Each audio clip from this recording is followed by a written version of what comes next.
And when David was a little past the top of the hill, behold, the servant of Mehisopeth,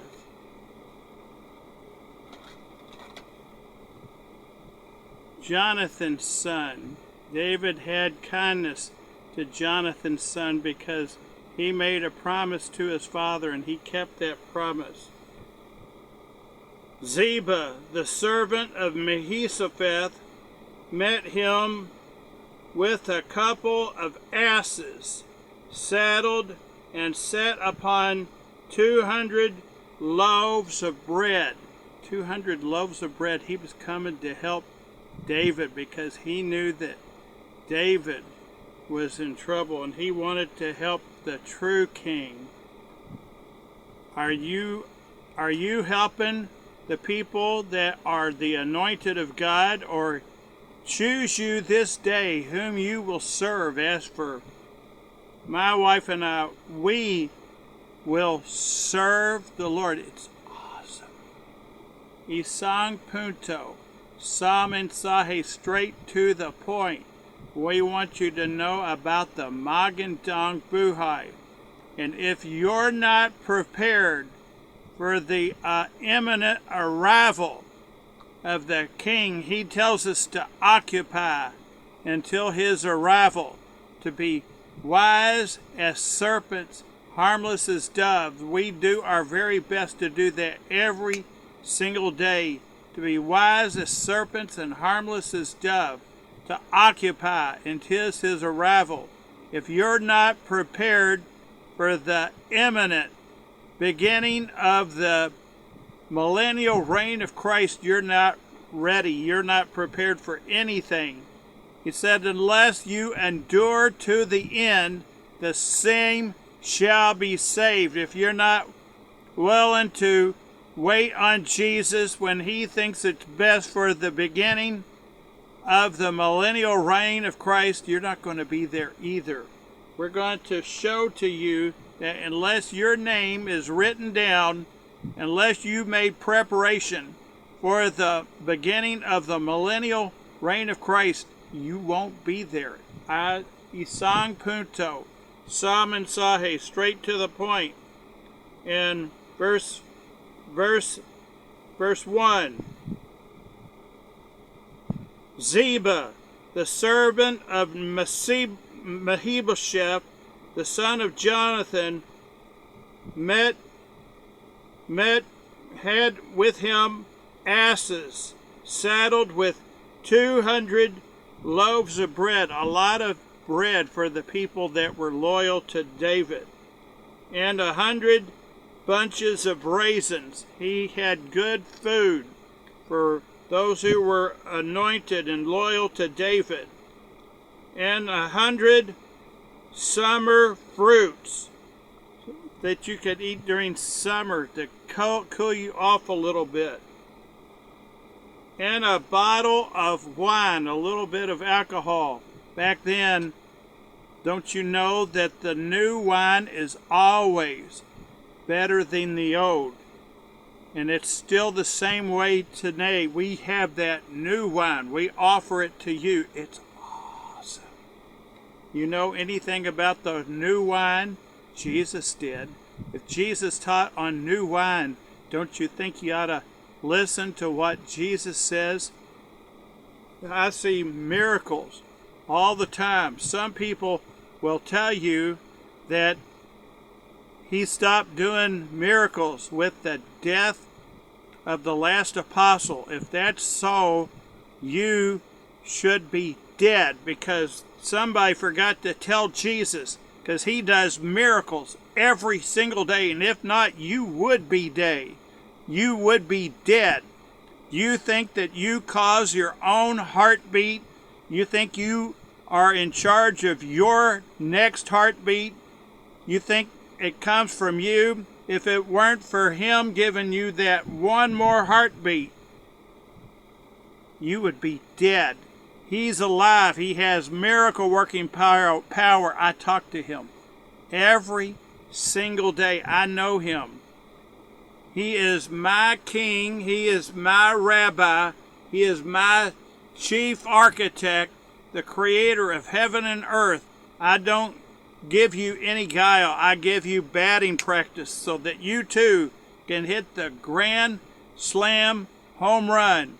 Some baseball language, because in the past I played some baseball. I was never a home run hitter, but I knew how to lay down the bunt so that my team could score. That's what we do. My God is awesome. And if you have my rabbi, my coach, my architect, you are destined to win. We give it to you freely. In the nombre de Jesus Christos, toca, toca, toca, ahora, ahora, ahora.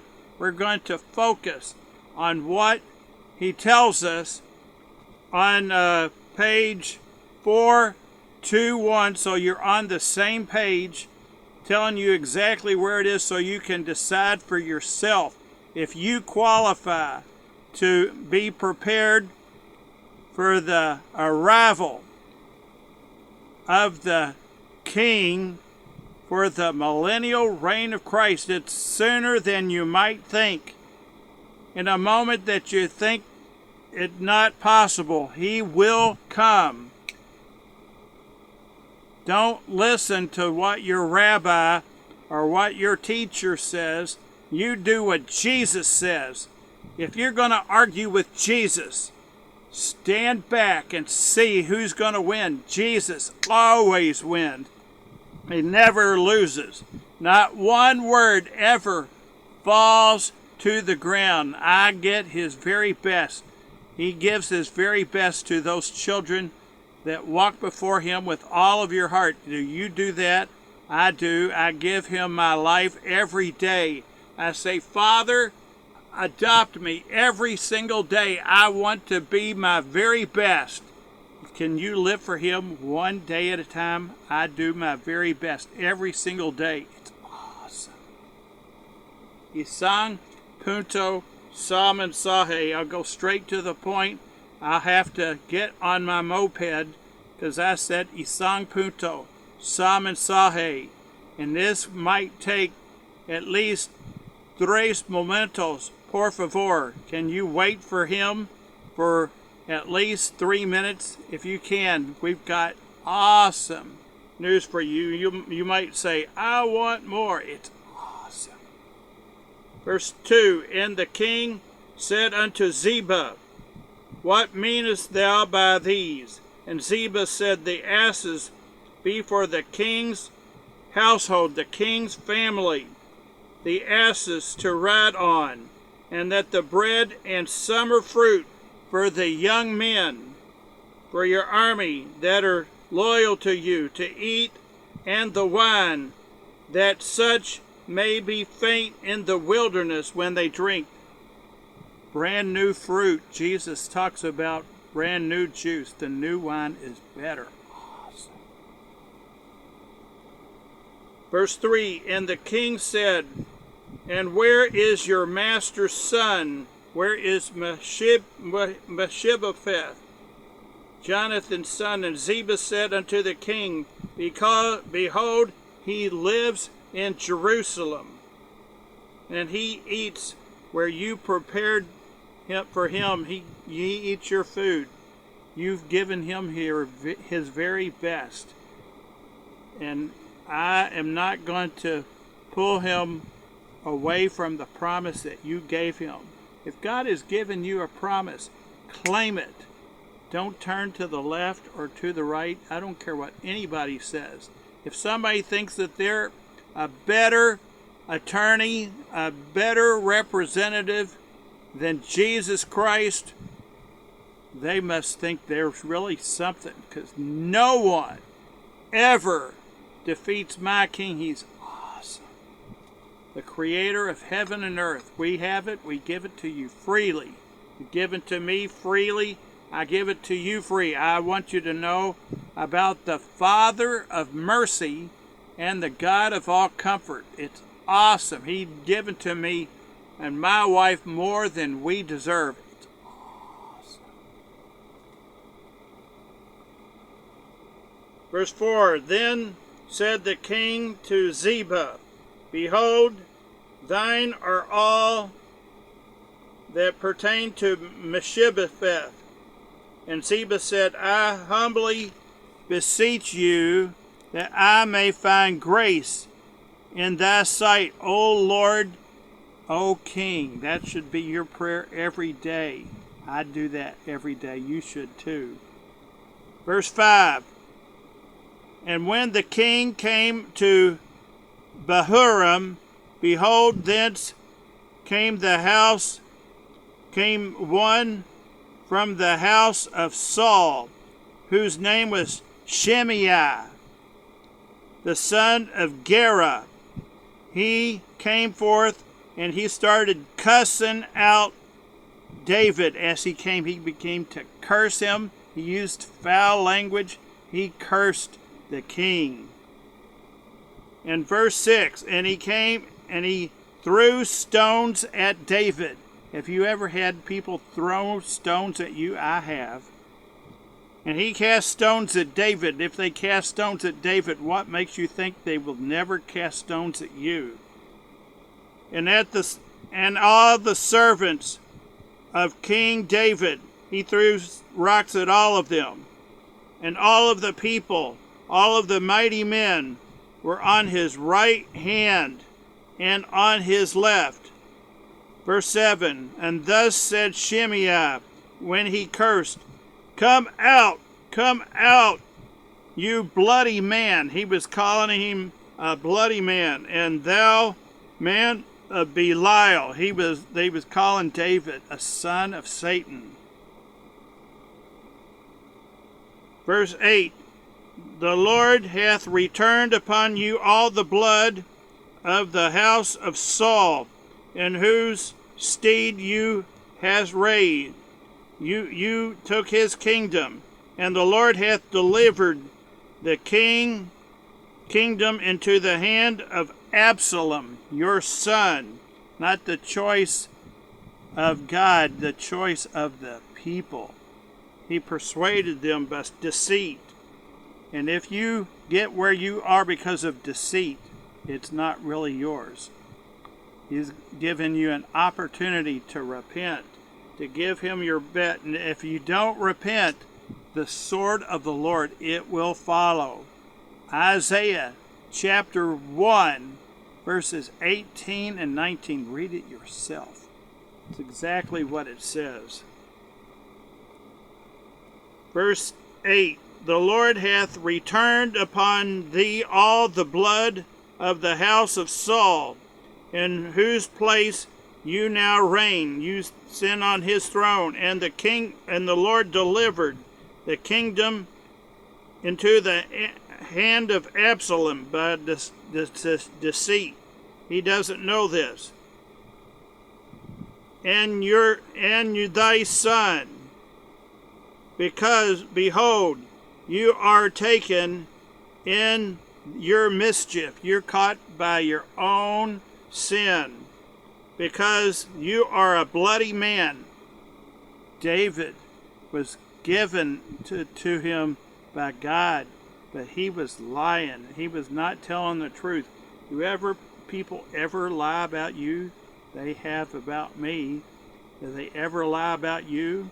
They lied about Jesus. What makes you think if they're not mean to the king, they won't do it to his servants too?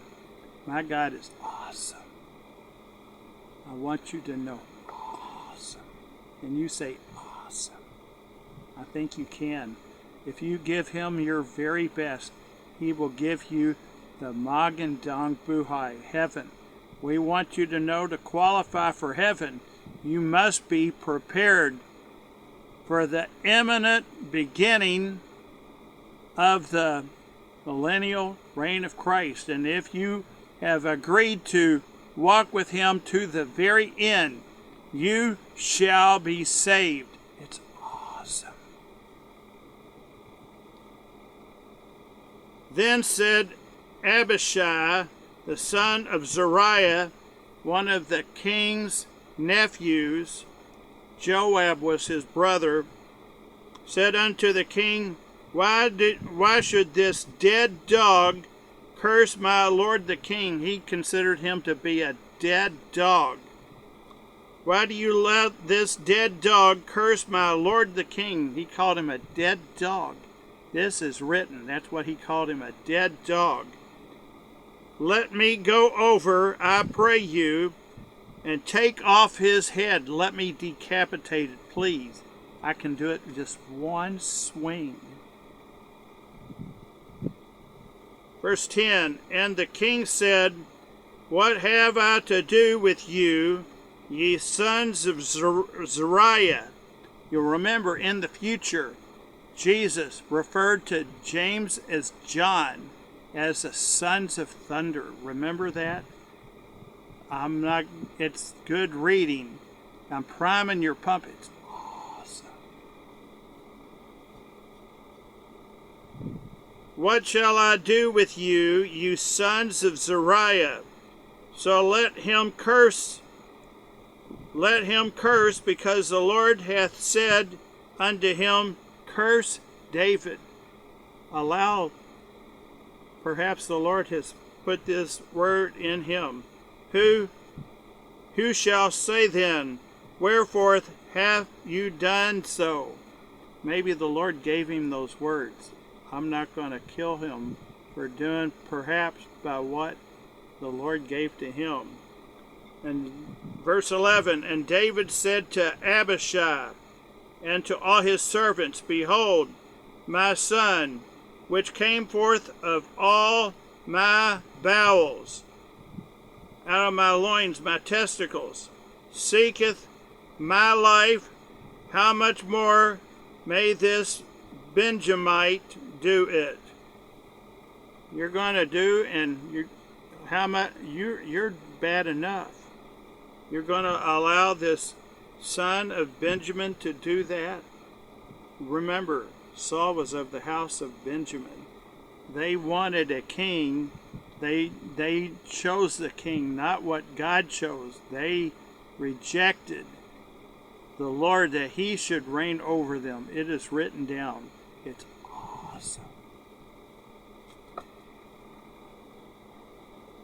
And let him curse, for the Lord hath bidden him. Perhaps the Lord has told him to say that, and perhaps I needed to hear what he said. Verse 12, And it may be that the Lord will look on my affliction, and that the Lord will requite me good for his cursing this day. I trust the Lord with all of my heart.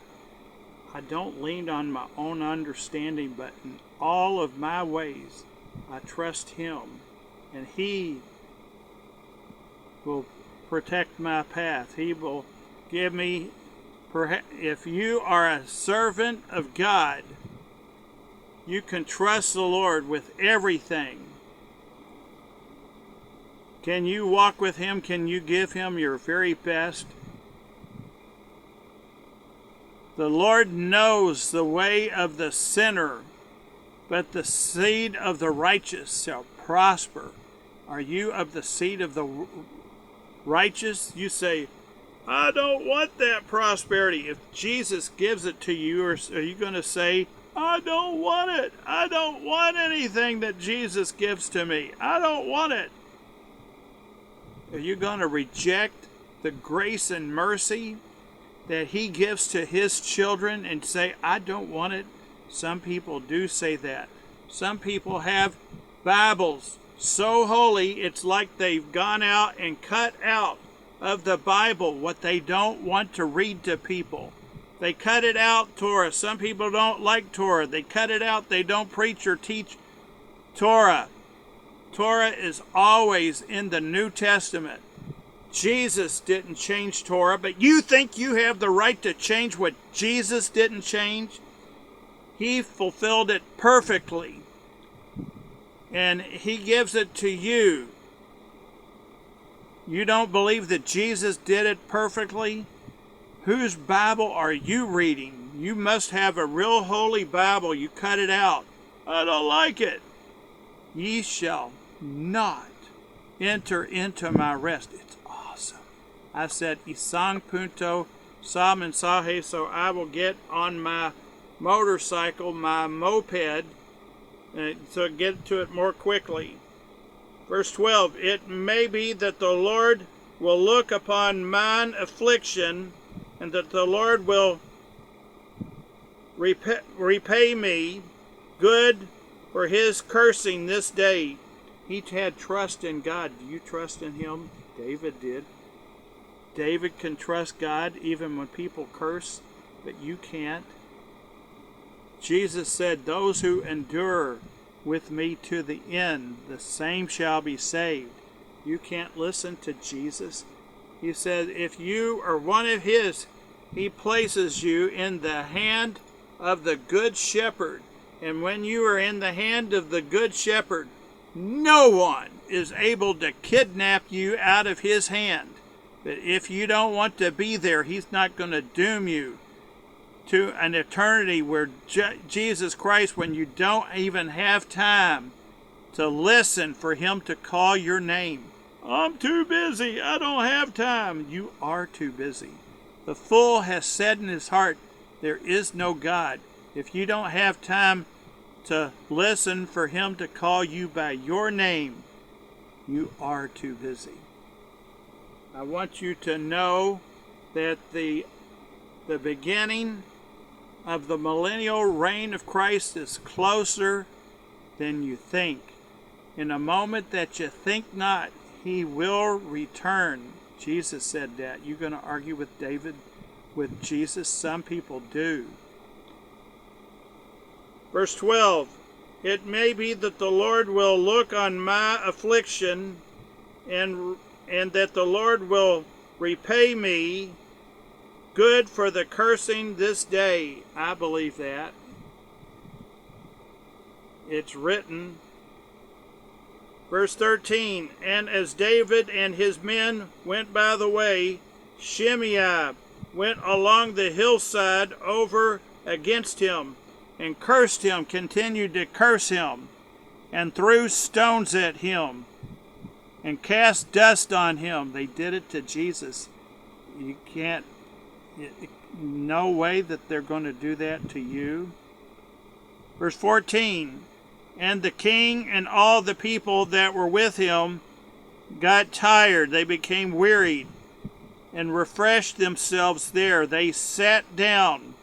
They refreshed themselves in the water. You ever put your feet in water? I have. It's a good thing to do. And if he gives you an opportunity to rest, to take a nap, take it. Awesome. Verse 15, and Absalom and all the people, the men of Israel, came to Jerusalem, and Ahithophel was with him. Ahithophel was wicked. He had a bone to pick with David. A good man of God, Bob Rogers, has dug into it. It's a great teaching. I recommend that you listen to what Bob has taught on this. He indicates that Ahithophel was related to Uriah the Hittite, and he was not happy with what he did to Uriah the Hittite. Look up what Bob teaches. It's awesome. It's available for free. Just go. It's good teaching. I recommend it. Verse 16, and it came to pass with Hushai the Archite, David's friend, was come to Absalom, that Hushai said unto Absalom, God save the king. God save the king. And Absalom said unto Hushai, is this your kindness to your friend? This doesn't seem like you. You are a good man. I know you're loyal to my father David.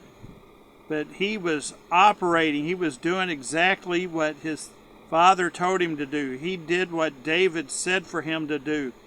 to engage in deceit. And if the Lord tells you to do that, do exactly what he says to do. Don't turn to the left or to the right. Do what he tells you to do. It's awesome.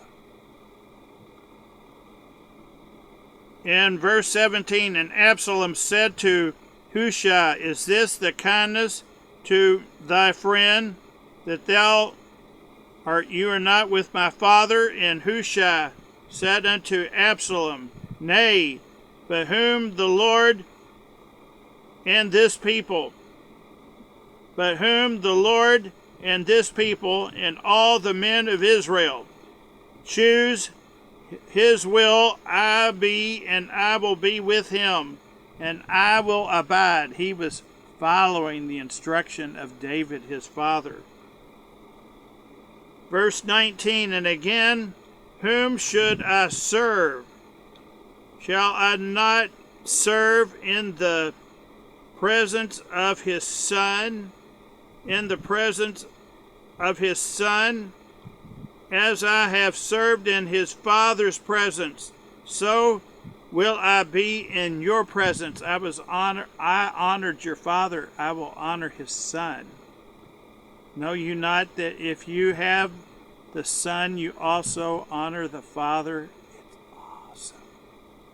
But he was following the instruction of his father to engage in deceit so he could get information and report back to King David. Then said Absalom to Ahithophel, give counsel among you what we should do.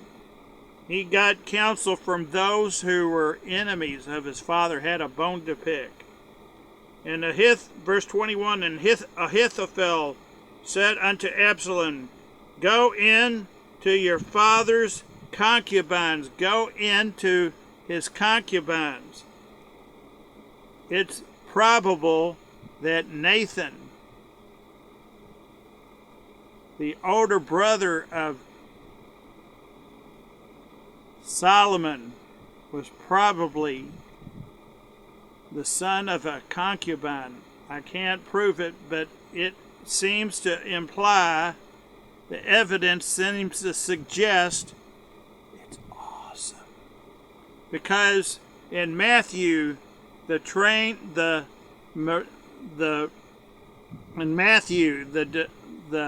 history of David goes through Solomon. But in the book of Luke, it goes through Nathan, the prophet. He was the older brother of Solomon. God is awesome. He will make a way where there doesn't seem to be a way. He works in ways that I cannot see. He will make a way for me. He will be my God. I will follow closely to his side.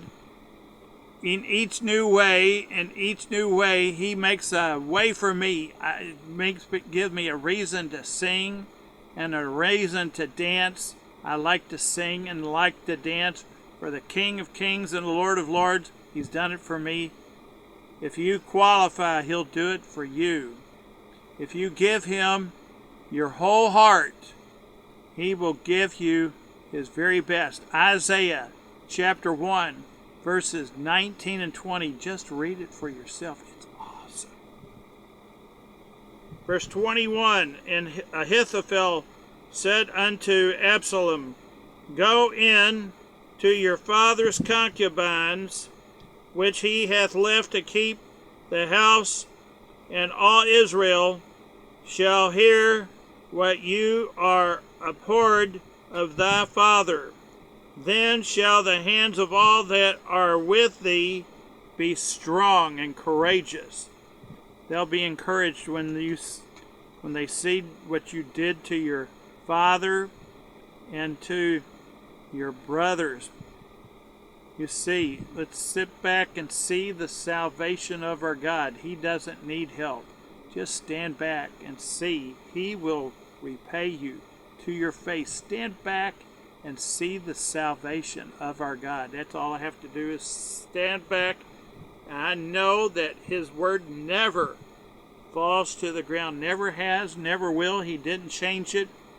I am God. I change not. Some people seem to think I am God. I change a lot, but that's not what he said. Read what he says. It's awesome. Verse 22. So they spread Absalom's tent upon the top of the house, on the top of the palace.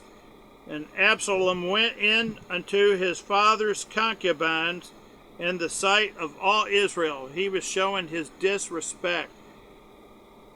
He was showing people that he is the king. If you show disrespect to the children of God, he will repay you to your face. Deuteronomy chapter 7 verse 10. Read it for yourself. It's awesome. Verse 23. And went within the counsel of Ahithophel, which he counseled in those days, was as a wise man, inquired of the oracle of God. But he was not speaking as an oracle of God. He was speaking a lie. And so he wasn't an oracle. He wasn't speaking the word of God. So was in the counsel of Ahithophel, both with David and with Absalom.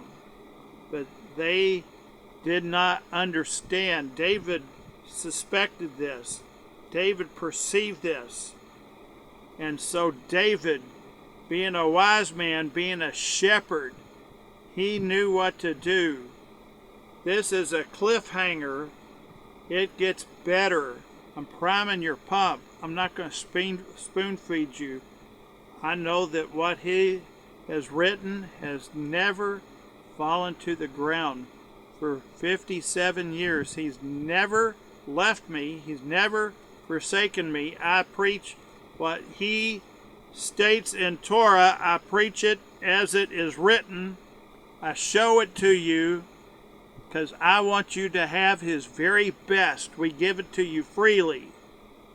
And if you think that nobody told me, know beyond a shadow of a doubt that this is preserved in heaven.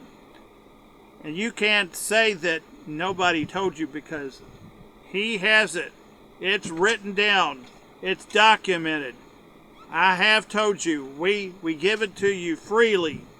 From east to west, north and south, claim what he only provides to his obedient children. It is written down. I've shown you exactly where it is. It's awesome. If you are one of his children, via Candios, go and do exactly what he tells you to do. Remember, Mary told those that were helping Jesus, whatever he tells you to do, do it. And they did. And it was awesome. And if you do what he tells you to do, obey, you will have the best of the land. Isaiah chapter 1, verses 19 and 20. If you do what he tells his children to do, it's going to be awesome. If you're a child of the Father, go do and receive what he only gives to his obedient children. Via Candios, and if you're a child of God, I bless you with this. It's awesome. If you obey it, if you're qualified and prepared for the millennial reign of Christ, we want you to know today that you are prepared for the arrival of the millennial reign of Christ. It's probably much sooner than you think. In a moment that you think not, he will return. He says, occupy until my arrival. We do that. We want you to know what we give to you. We give it to you freely. He gave it to us freely. We give it to you. Receive his very best from east to west, north and south. Claim what he only gives to his obedient children. It's